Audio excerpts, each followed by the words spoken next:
Assalamualaikum warahmatullahi wabarakatuh. Kami dari kelompok 5 akan membawakan presentasi dengan tema merintis usaha baru dan modal pengembangannya. Yang terdiri dari 1. Dia Handriani, 2. Ninik Susanti, 3. Husnul Fatimah, 4. Siti Marfiah, 5. Reni Martajiana, 6. Siti Husnia, dan 7. Sri Minati. Cara untuk memasuki dunia usaha baru, ada 3 cara yang dapat dilakukan untuk memulai suatu usaha baru atau memasuki dunia usaha, yaitu merintis usaha baru atau starting. 1. Perusahaan milik sendiri atau sole proprietorship, bentuk usaha yang dimiliki dan dikelola sendiri oleh seseorang. 2. Persekutuan milik sendiri atau partnership, suatu kerjasama asosiasi dua orang yang secara bersama-sama menjalankan usaha bersama. 3. Perusahaan berbadan hukum atau corporation, perusahaan yang didirikan atas dasar badan hukum dengan modal saham-saham. 4. Dengan membeli perusahaan orang lain atau bullying. 5. Kerjasama manajemen franchising. Menurut Lambing, ada 2 pendekatan utama yang digunakan wirausaha untuk mencari peluang dengan mendirikan usaha baru, yaitu 1. Pendekatan inside out atau idea generatio, yaitu pendekatan berdasarkan gagasan sebagai kunci yang menentukan keberhasilan usaha. 2. Pendekatan the outside in atau opportunity recognition, yaitu pendekatan yang menekankan pada basis ide merespon kebutuhan pasar sebagai kunci keberhasilan. Berdasarkan pendekatan inside out, untuk memulai usaha seseorang, calon wirausaha harus memiliki kompetensi usaha. Menurut norma Scarborough, kompetensi usaha yang diperlukan meliputi 1. Kemampuan teknik, 2. Kemampuan pemasaran, 3. Kemampuan finansial, 4. Kemampuan hubungan. Dalam merintis usaha baru, ada beberapa hal yang harus diperhatikan, yaitu 1. Bidang dan jenis usaha yang dimasuki, 2. Bentuk usaha dan kepemilikan yang akan dipilih, 3. Tempat usaha yang dipilih, 4. Organisasi usaha yang akan digunakan, 5. Kompleksitas organisasi usaha tergantung pada lingkup atau usaha, 6. Lingkungan usaha. Proses pendirian usaha baru. Cara berbisnis memulai usaha sendiri perlu dimulai dari bertanya pada diri sendiri, apa tantangan paling berat dalam memulai usaha sendiri?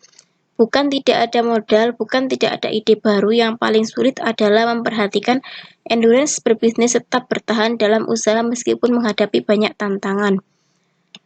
Cara memulai usaha dan membangun motivasi usaha yang kuat adalah melakukan sejumlah langkah awal memulai usaha, yaitu 1. Punya mimpi besar, yaitu seseorang mempunyai motivasi untuk merintis suatu usaha, baik motivasi dari dalam diri maupun dari dorongan orang lain untuk memunculkan minat dalam berwirausaha.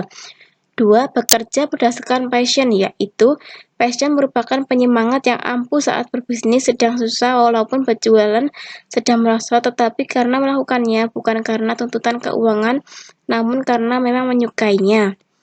3. Belajar dari orang sukses, yaitu pengalaman dari orang sukses ini menjadi reminder yang kuat, menjadi pemompa semangat untuk kita ketika sedang lebih, sebab mencari pengalaman dari yang sudah sukses sangatlah penting agar kita dapat mengetahui tips-tipsnya. 4. Support keluarga. Dukungan dari keluarga sangat penting dalam memulai atau merintis usaha baru, mulai dari memikirkan ide, merencanakan pelaksanaan, dan atau memanage keuangan kita. 5. Menghargai persaingan. Persaingan memang tidak bisa dipisahkan dalam berbisnis. Untuk kita perlu mempunyai sifat kolot dan telaten dalam berwirausaha, agar tidak mudah putus asa dan ketika bisnis mengalami kelemahan. Cara mengembangkan usaha.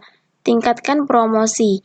Melakukan promosi sangatlah penting dalam berwirausaha, agar hasil produk yang kita buat ada yang berminat. 2. Kenali kompetitor.